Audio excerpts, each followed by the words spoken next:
You are seen. You are worthy. You are not alone. The world loses one person to suicide every 40 seconds. Let's change the stats. Together, we can say not suicide. Not today.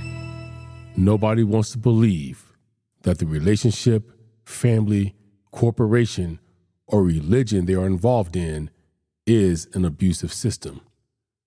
But when one woman writes her memoir and a survival guide, it becomes the story of one survivor's journey out of a lifetime of abusive systems. Join me as I talk with author Megan Connor on this episode of True Crime, Authors and Extraordinary People. Welcome to True Crime, Authors and Extraordinary People, the podcast where we bring two passions together. The show that gives new meaning to the old adage, truth is stranger than fiction, and reminding you that there is an extraordinary person in all of us. Here is your host, David McClam. What's going on, everybody, and welcome to another episode of True Crime, Authors and Extraordinary People. Of course, I'm your man, David McClam. Hey, if you guys haven't already, make sure you follow us on all of our social media. One link to a link tree will get you every place you need to go pertaining to the show. I know you guys have heard me say this before, but it seems like this season I'm falling into this trap. I have another person that can fit the bill as an author and also extraordinary person. So this week she is my extraordinary person. Let me tell you who our guest is. Megan is the mother of 6 spectacular human beings and a breaker of generational trauma cycles. She survived sex trafficking as a child and spent almost 40 years in other abusive systems before finally learning how to break free. She is now an executive at a fuel supply company and teaches others how to identify and exit coercive and abusive relationships and systems. She discusses topics such as healthy parenting, family systems, high demand religion, and healing from trauma. She is the author of Amazon bestseller, I Walked Through Fire to Get Here, and 100 Ways to Practice Self-Care.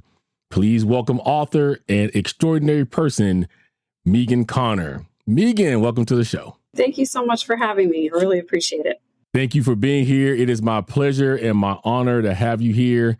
Is there anything that we should know about Megan that wasn't covered in your introduction? You know, I think that it's so hard to narrow a person down to a biography. I wear a lot of different hats, as many people do, and I think the most important things about me are my motherhood and my healing journey that hopefully helps give some hope to other survivors. So you have 6 kids. Any grandkids yet? Just one. I got you beat in that category. We're tied for kids. I have 6 kids too.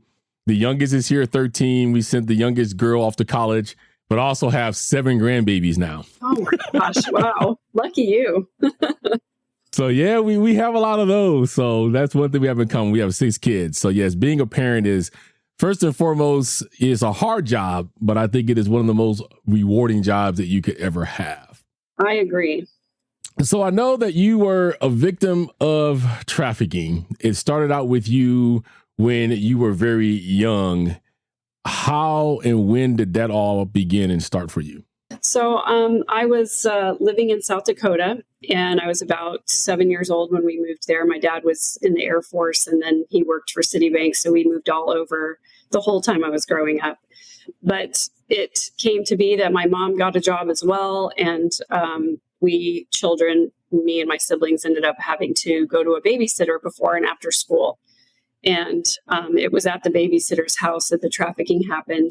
He had a recording studio in his basement, and he basically exploited me and other children in the neighborhood also. Sometimes would invite people into the studio, and we saw money change hands, and we basically were programmed to make sure that we didn't tell anybody. And we were definitely groomed through that process. And, you know, we were made to feel like this was the way that life was, and this was our only value in life. And this was how we were going to be treated. And he made us believe that if we told somebody that we would be in big trouble And as a young child, you want to believe the adults in your life. And so you sort of give that trust to the people who are in authority over you. And so as a young child, it's hard to not believe what an adult in authority is telling you. And that programming became so much a part of my psyche that I ended up in lots of other abusive situations throughout my life because that programming stuck with me for a long time. As a child, I know there's a lot of fear in that. Like you said, you want to believe the adult. As you was exiting that as a child, did you feel compelled or safe enough to go tell somebody about it? Or did you still carry that fear around that if I tell, something's going to happen to me? Yeah, I definitely carried that fear for a very long time. And I tried to speak out in little ways. I tried to give hints to the people in my life that something was not right. I felt like I got sort of dismissed a lot of times, oh, you're not feeling bad, or, oh, it wasn't that bad. Little hints that I would try to give sort of got dismissed by the adults in my life, unfortunately. So I went for a really long time thinking that maybe what I went through wasn't quite so bad, and maybe I should just forget about it and move on. So it wasn't until I was much later in adulthood that I was able to finally address all of those problems. So very important question, because, there's a lot of people that does get trafficked at young ages and they don't know what it is. There's adults that gets trafficked that don't know what it is.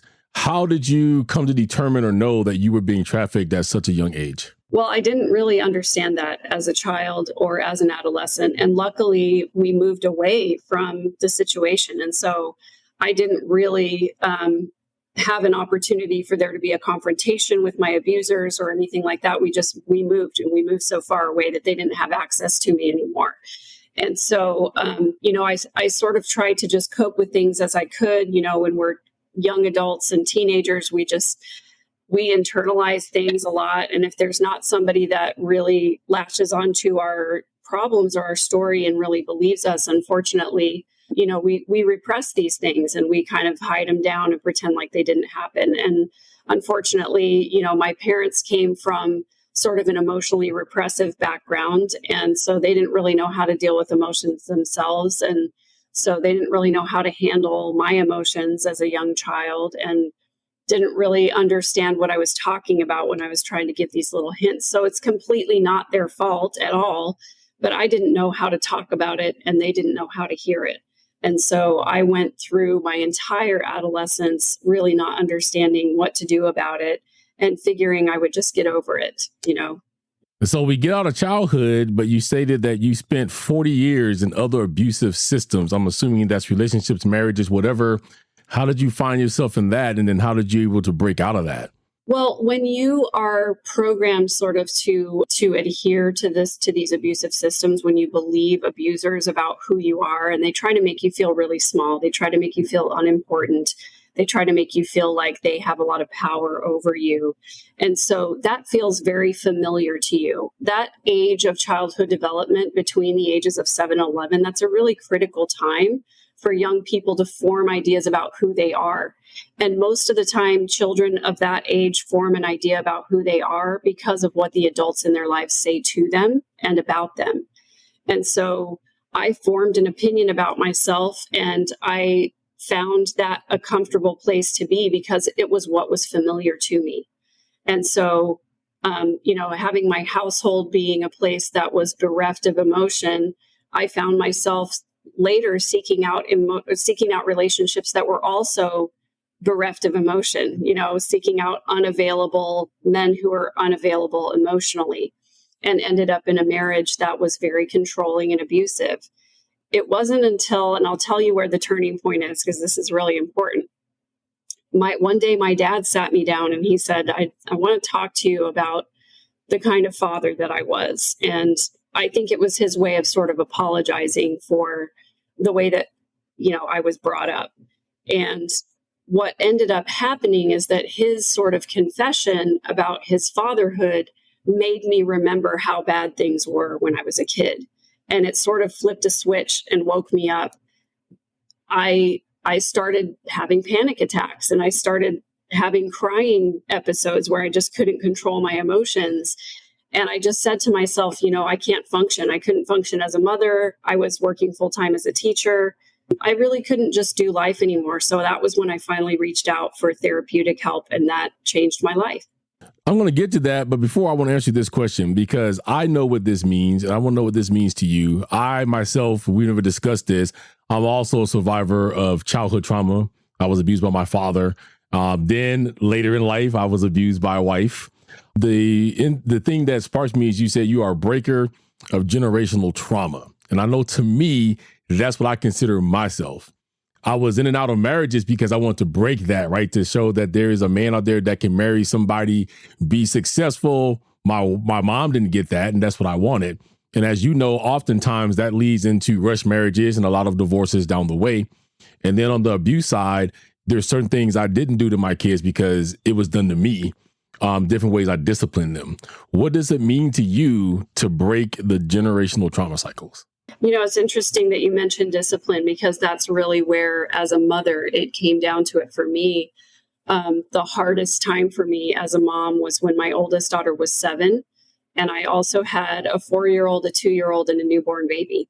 And so I had all these kids that were really young and very demanding. They needed a lot of attention all the time. And my spouse at the time was starting up a new business, and he was working out of the home. So it was my job to keep the kids quiet. And 4 kids of that age, it's impossible to keep them quiet.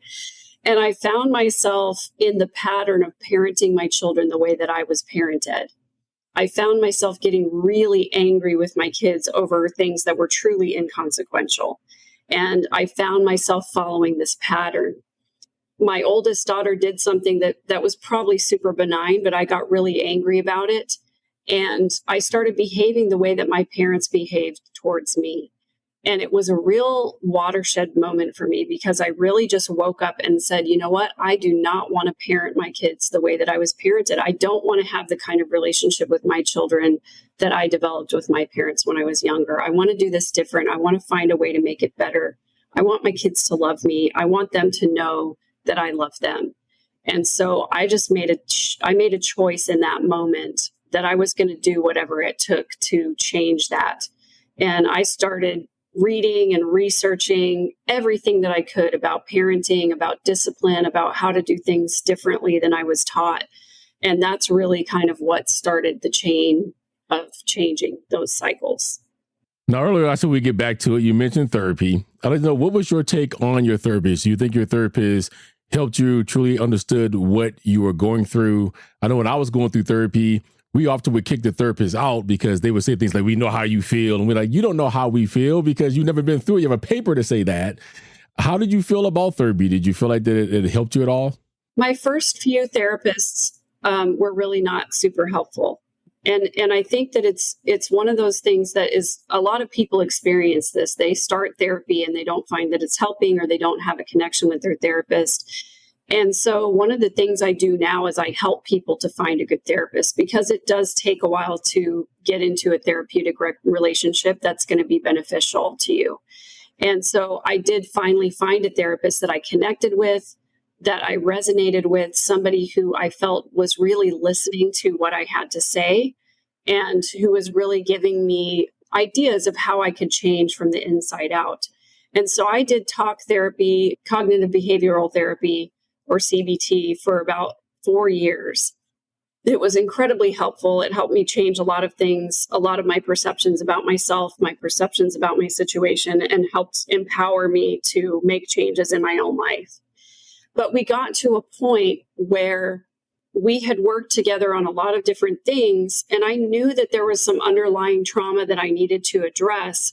But my therapist said to me, maybe it's okay that you don't remember everything that happened. Just the fact that you remember that something happened is enough. And you're going to have some triggers throughout your life. And it's okay that you have triggers. You learn to manage them, and you keep good friends around you who aren't bothered by your triggers, and you just learn to move on. And I left that session and I thought about it for several days, and I thought, I don't want to live my life like that. I don't want the world to be a place of triggers for me. I want to learn how to overcome my triggers so I don't have them anymore. And so I started researching different types of trauma-based therapies, and I came across EMDR therapy, which for those of you who don't know, it's eye movement desensitization and reprocessing. And it is a therapeutic process by which they incorporate eye movement, the back and forth movement that happens when you're in REM sleep. So your eyes moving back and forth at the same time that you're recalling traumatic memories. And it creates new neural pathways in your brain so that you remove the negative emotions from a traumatic experience. And that is the reason that I'm able to talk about my abuse without emotional triggers. And so it got me to a place where I got over those triggers. And now I'm in a place where I don't have to worry about somebody saying something about abuse that is going to make me super emotional and go into a fight or flight response. And it just really literally saved my life. Now, you wrote your book that became an Amazon bestseller, I Walked Through Fire to Get Here. It's about your trafficking journey. Tell the audience why they should read that and what are they going to get when they read this book. It is a memoir. It's about my experiences, but it's also kind of a self-help guide. You know, it gives some practical tips about how to deal with your trauma.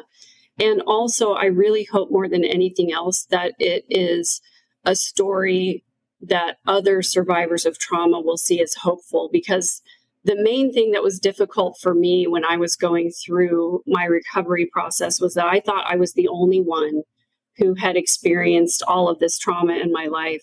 And I thought that there was no way that I was ever going to feel better about it. I just sort of got to a place where I felt hopeless.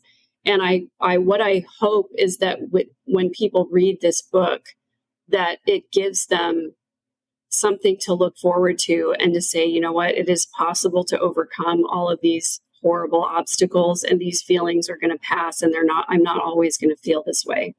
So we'll let the audience know where to pick that book up at the end of the show. I'm in the middle of reading it myself right now. Definitely a good book. You guys are going to pick that up. I'm going to switch gears just a little bit. So you survived all of that. Now you help people get out of these situations. The one thing that grabbed me, because I don't even know what this is can you explain to us what high demand religion is? Yeah. So there is, there are sectors in, all over the world where there are these religions that are all encompassing, like they take up your entire life. And I'm talking things like Scientology, Jehovah's Witnesses, and for me, it was the Mormon Church. And high demand religion basically is defined by your religion is your entire life. You're raised to believe that. And even people who convert to the religion later in life, they dictate what you're going to wear, who you're going to talk to, who you're going to marry, what you're going to eat, all of those things. And so it's something that kind of takes over your whole life. And being born into that as a child, I didn't really have a choice but to participate in it. My whole family was in it. And, you grow up in that environment and you think that it's the only way to live. Through the process of learning what is healthy and what is not healthy, I got to a point where I realized that it was not healthy. And if I was choosing a religion for myself, my family, my children that I wanted to raise them in, I had to ask myself, is this something that I would choose for myself if I was choosing it today instead of choosing it as a child? The answer was obviously not. It was not healthy. And so I ended up leaving that religion. And I'm so far as I know, the only person in my immediate family who's done so. And my extended family, only a couple of us are out. And it's very stigmatized to leave the religion. We are vilified as people who got out because we just wanted to commit sin or because we're just angry. And the famous saying is you can leave the church, but you can't leave it alone. And my comment is always, I'm not going to leave it alone because it's super harmful. And I don't want other people to go through the pain that I went through and experienced when I was in that religion, with a culture of perfectionism, a culture of secrecy, a culture of shame, a culture of repression. It's just really, it's an unhealthy place for most people. A lot of those people don't like me. I have friends as Jehovah's Witnesses. I'm a Christian. For many years, though, I did a deep dive and I did a lot of studying on occults. And people's like, well, I'm a Mormon, I'm not a cult. I said, I'm not saying that you are, but there's occult-like behavior, occult-like tendencies. And the thing that I always find funny is people's like, you're a Christian, but God doesn't exist. I says, but all of these religions is based off of what I believe just in a twisted view. And I'm like, it's not the God I serve doesn't hold any of those, right? I'm free to do what I want to do. Yes, there's rules like there is to everything else, but helping your fellow man and making, I don't have to wear all white and all that kind of stuff. It's just very occultic, which is very unhealthy. Mm-hmm. And for somebody that's been through abuse and stuff like that, it's easy to fall into those because of the things that we've already been through. You get somebody that can talk just the right way, and then you're into something that you really don't want to be in, but you don't figure that out for 20 years down the line. Right. So I'm glad that you figured that out for yourself. If anybody who's Mormon listening, I'm not saying you guys are occult, just saying there are occult-like behaviors and many different things that I have seen and I have done. I'm glad that you brought up that word cult, because it is a word that has a lot of static to it, right? People hate that word. One of the things that helped me the most is the work of a man called Dr. Stephen Hassan. And he runs a website and a training program about how to identify systems in your life that are unhealthy. He developed what is called the BITE model, and it's behavior, information, thought, and emotion.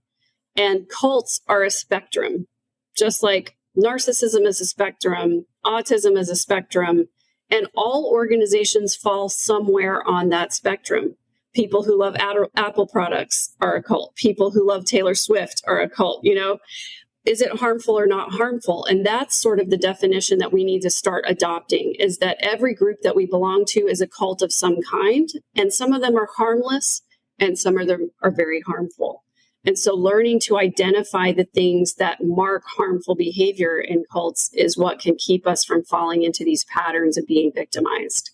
Yeah, I know that about Apple, man. There's even a website called the Cult of Mac. They call people like me who has Apple products sheep. I mean, we drink the Kool-Aid. I've heard that one. So yeah, I totally agree with you on that 100%.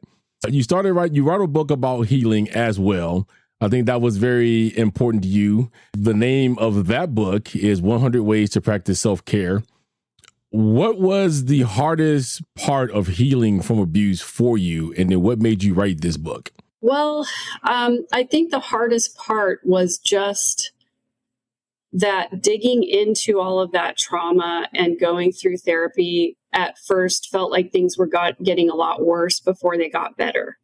And practicing self-care was one of those things that was completely foreign to me when I started that process. And I didn't know how to take care of myself. And I felt like by the end of the process and again, I'm not done healing, but when I was going through the worst part of it is over. By the time I got to a place where I was feeling better, it was because I learned that I have everything within myself that I need to heal myself.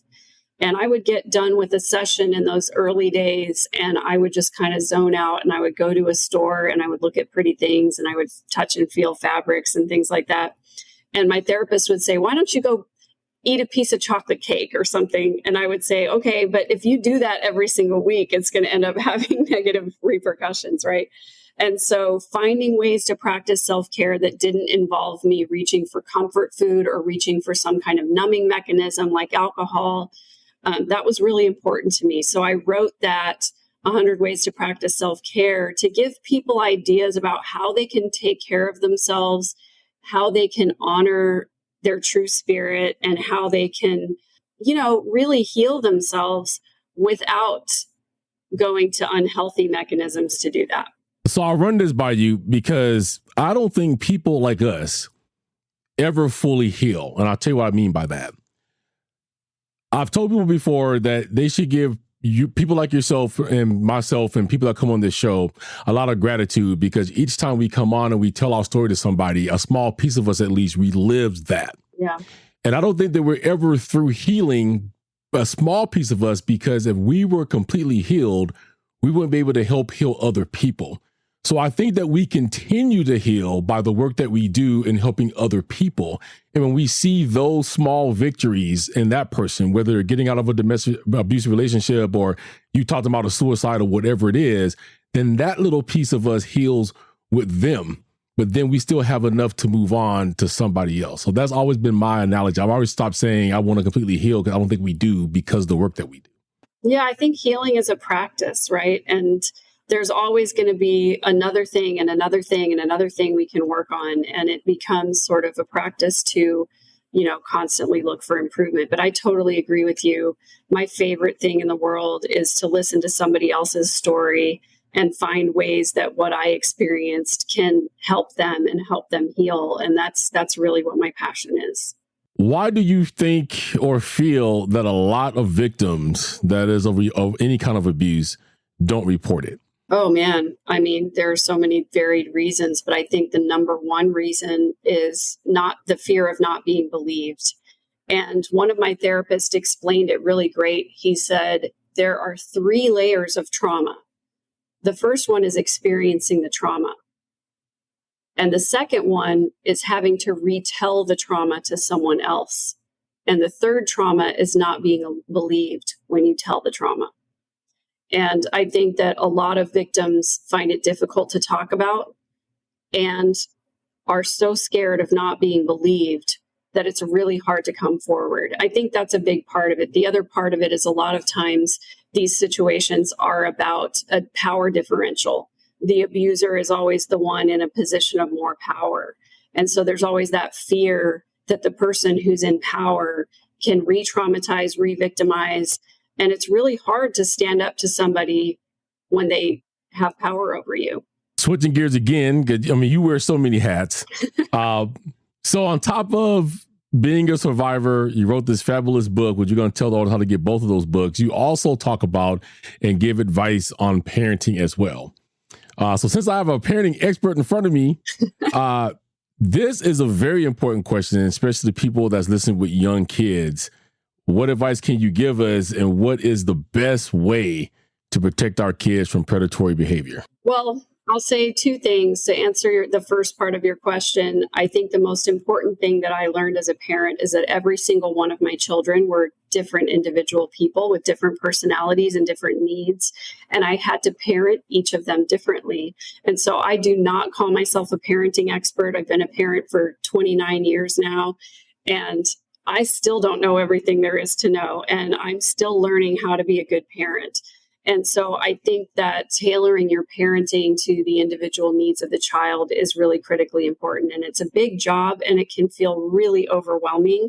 But the rewarding part is that when you find something specific about your child and you meet that need, it really is that is, to me, the most fulfilling part of parenting. And then the second part of your question, how do we protect our kids?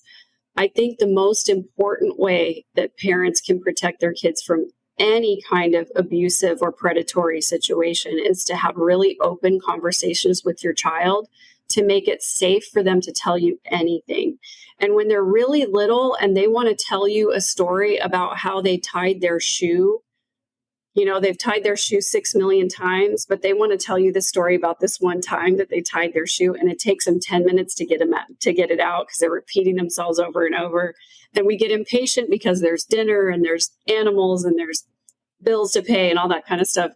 If we listen to our kids with those little, to us, inconsequential details, then they know they can trust us and they can tell us anything. The other part of that, too, that I think is so important is being vulnerable with our kids and admitting when we make a mistake and apologizing and repairing after conflict, because then they know, oh my gosh, my mom and my dad, maybe they don't know everything. And it's okay if I make a mistake, too. We need to make it safe for our kids to fail and safe for them to tell us whatever they need to tell us so that we can, they can come to us when something feels off. And the other thing I tell parents, too, is we have to be present in our kids' lives to the point where we're having one-on-one conversations with anybody who spends alone time with our kid, whether it's a coach or a pastor or another family member, that we're right there eyeball to eyeball talking to them and having a relationship with them, because predators cannot stand that kind of strength and power, and they will seek out victims who don't have people like that in their lives.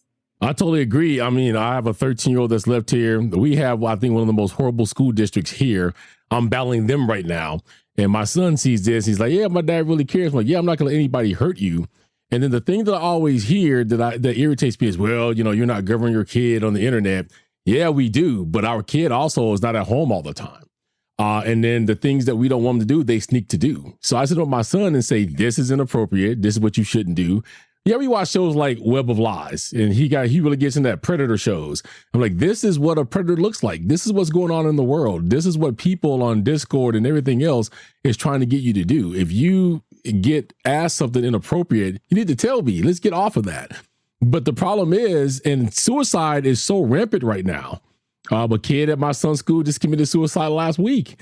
And a lot of that is pressures from the school district and probably pressures at home. Our children face a lot of different things that we didn't when we came up. And I definitely agree with you. I have a talk with my son every night, about suicide. How you feeling? How was school? What's the pressure like? If you ever feel like you're going to do something, you need to let me know. And I always let him know how it would devastate me and his mom and his siblings if we woke up one morning and he just was not here. And I think if more parents had these conversations, we would save more kids from suicide. Yeah, I definitely think that the conversation that you feel like is the hardest one to have with your kids, that's the most important one to have. And when you're in a situation like you are, where there's been a suicide at the school, the worst thing that you can do is ignore it and not talk about it. The best thing that you can do is engage with your kid, because I guarantee you they are thinking about it and they are worried about it.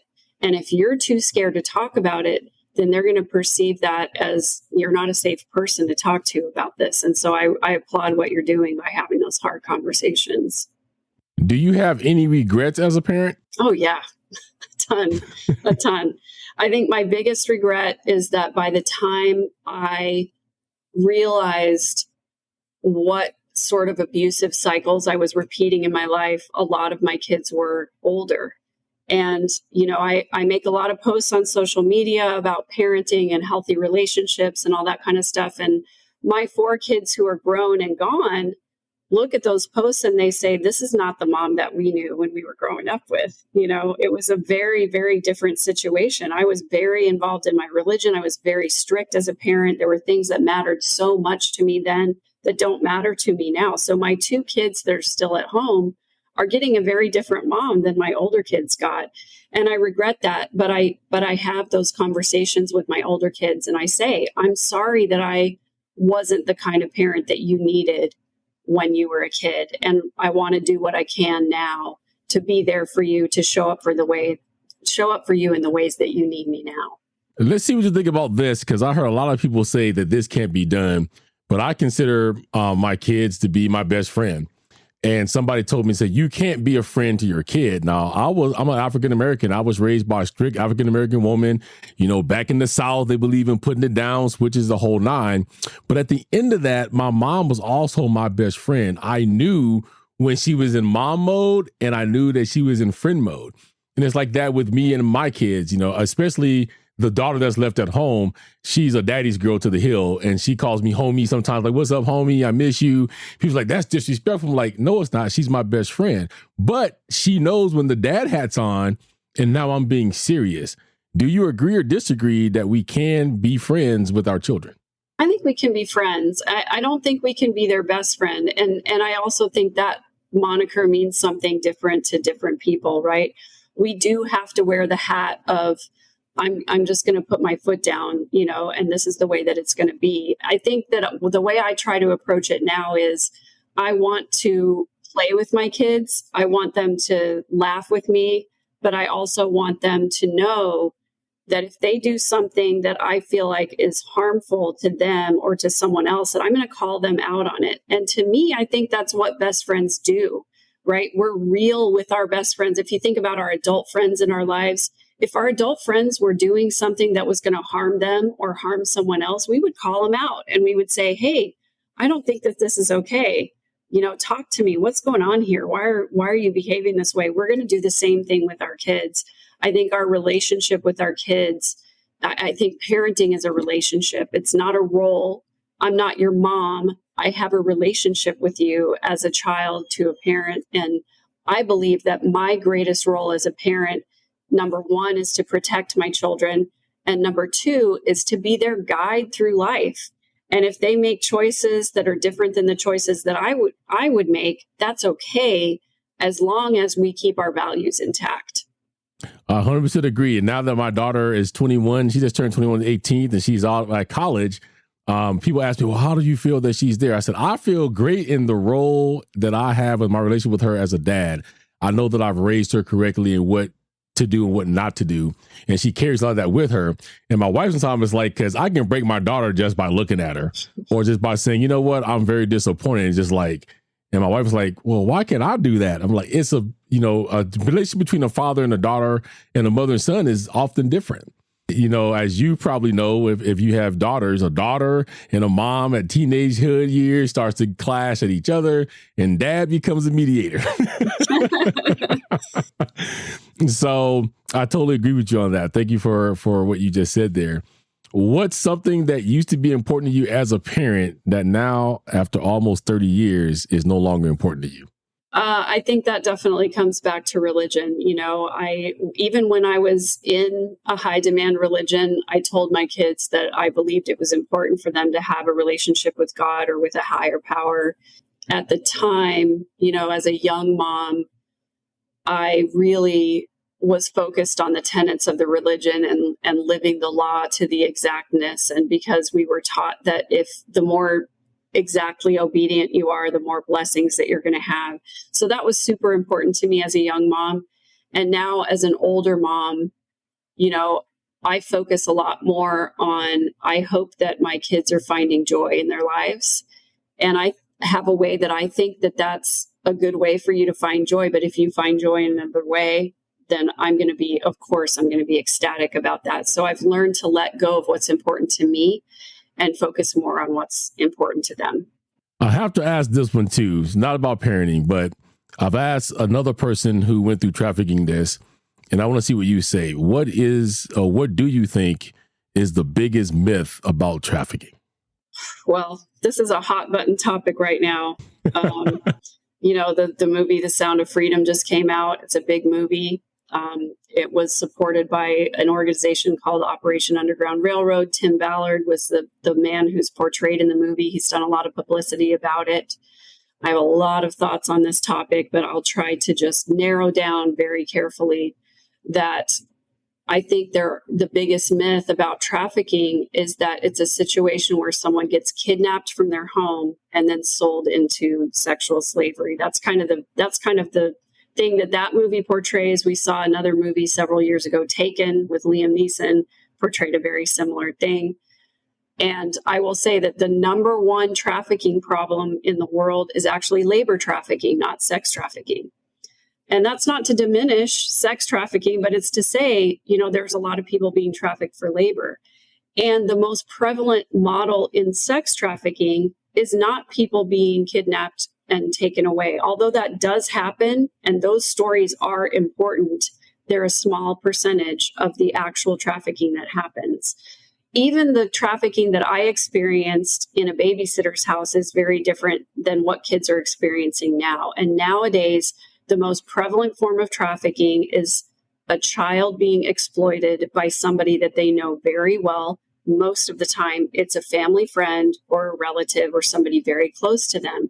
And a lot of what our children are experiencing right now is trafficking online. The most prevalent kind of trafficking is your child receiving a direct message from somebody who's posing to be a boyfriend, a girlfriend, a significant other. They're soliciting nude pictures, and then they're going and selling those pictures online. That's one of the most prevalent forms. And the other form is being trafficked or sold out or, passed around by relatives.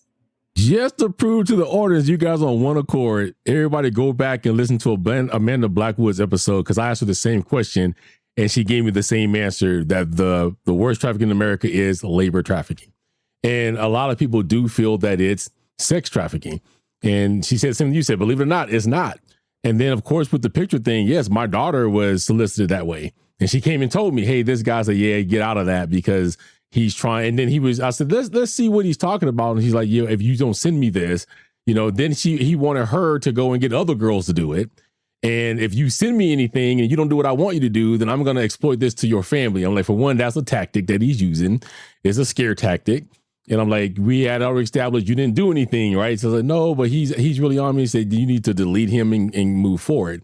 Because the internet introduces, unfortunately, these new ways of being able to traffic.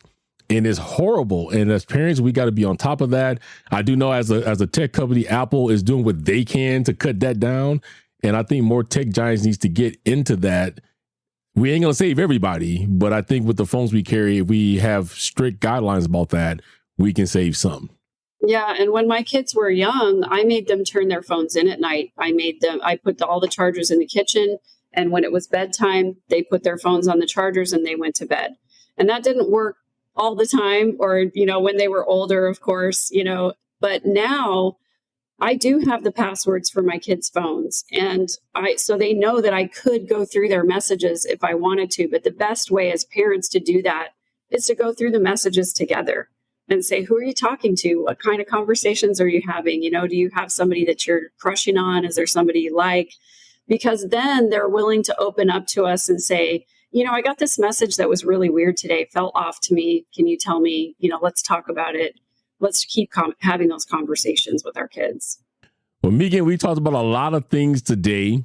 What would you like the audience to take away from our conversation today? I just think my life these days is just about basking in the joy of having gone through some really difficult things and knowing what I have in my personal power, the ability to heal myself, the ability to form healthy relationships, the ability to bless other people's lives with my story, and, to use the pain in my life to bring other people out of pain, hopefully. And, just the fact that I think all of us have something like that. We've all been through trauma and difficult things. All of us have unmet emotional needs. And it's so important to have that introspection, to look at ourselves and say, what needs did I not get met in my childhood or in my other relationships? And I'm now carrying that pain forward to other people. And when we can be introspective and get real about those things, then when we heal ourselves, we heal other people. There's that famous saying that hurt people hurt people. And my favorite saying is that healed people heal people. Well, Megan, I really thank you for coming on today. It's been a lightning time. I've learned some things. Thank you for being a real parent too, because the fact is we need more of those. And you didn't come talking about parenting from a book or things like that. I think the best parenting is us to go through it. And I know that you are aiding and helping a lot of people out there. So thank you for doing what you do. If you ever want to come back on the show, you have an open invitation. Let me know, and we will definitely have you back on again. Yeah, I would love to. Thank you for asking me insightful questions. I've loved our conversation. Well, thank you. I appreciate it. All right, guys, that was the incredible Megan Connor. You can get your copy of our Walk Through Fire to Get Here in 100 Ways to Practice Self-Care on Amazon and anywhere you buy books. And if you are a Kindle Unlimited subscriber, you have no reason not to read them because they are free to you. But like I always remind you about my authors, if you're going to download the book, she doesn't get paid unless you flip the pages. So downloading it is not good enough. Make sure we read these incredible books. I know that you will find that they help you. You can learn more about Megan on my website, where her profile will be attached to her episode, which will be listed in the show notes. All right. I thank you guys for tuning in. I know that you have many choices in true crime and interview podcasts, and I'm grateful that I am just one of your choices. I hope you're being good to yourself and each other. And always remember, always stay humble. An act of kindness can make someone's day. A little love and compassion go a long way. And remember that there is an extraordinary person in all of us. I'll catch you guys on the next one. Don't forget to rate, comment, and subscribe. Join us on social media. One link to the link tree has it all. Feel free to drop us a line at truecrimeandauthors@gmail.com. Cover art and logo designed by Arslan. Sound mixing and editing by David McClam. Intro script by Sophie Wild and David McClam. Theme music, Legendary by New Alchemist. Introduction and ending credits by Jackie Voice. See you next time on True Crime, Authors, and Extraordinary People.